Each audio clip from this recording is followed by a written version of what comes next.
live in North Wales in the United Kingdom, and I'm originally from Ohio. I've been keeping chickens since 2016. We keep about three on average. I've let them free range during the day, and that has created a lot of problems in my garden.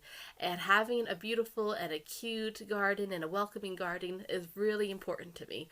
Um, I've been learning how to manage the foraging, and initially, when I first got chickens, the grass they had just totally it was gone by the end of that winter. And I was a bit naive, I have to admit. I thought, "Ooh, look, it's summer, the grass is fine. The grass will be fine in winter. It will grow back even better in spring because they've pooped on it." No, that did not happen. It was gone. I was a bit naive about, they nibbled on my strawberry plants and dug up some of the containers a bit. I'm like, oh, that's no problem. The strawberries, will regrow some leaves. I'll get some more flowers later on. No, they died. We had some little bushes, some herbs as well. I thought, oh, what's the harm? Yeah, they got pulled out a bit. I'll just put them back in the ground, pat them down. They'll be okay. No, they weren't.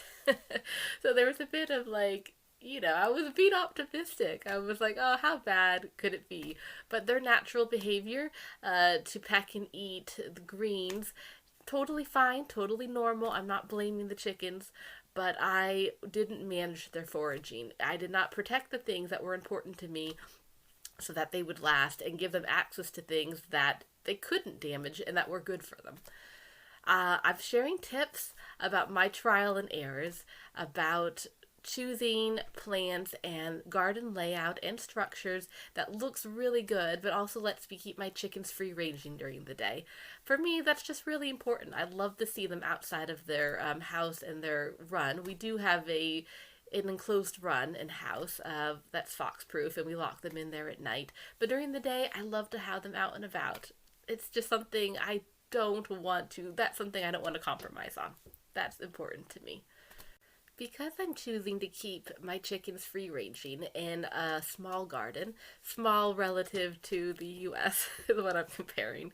That's why I'm having maybe these more unique problems than if someone had, a large estate, a large US back garden, where, you could give your chickens a big corner, fence it off. Doesn't really matter if it looks great or not because you don't really see it or it's far enough from the house. You can tolerate it being, maybe looking a little less cute because the rest of your garden is huge and you've got lots of other nice things going on. But for me, because I've got a small garden, I have to share that space with the chickens. We're, on top of each other. You can see it from the window. Neighbors can see it. And so it's got to look nice. I can't tolerate it looking bleh. So maybe you can relate to that. I've got family in the US who have these huge yards, and they ride on lawnmower to cut the grass. No, I don't have that luxury where I'm at the moment. Can you relate to how I'm feeling?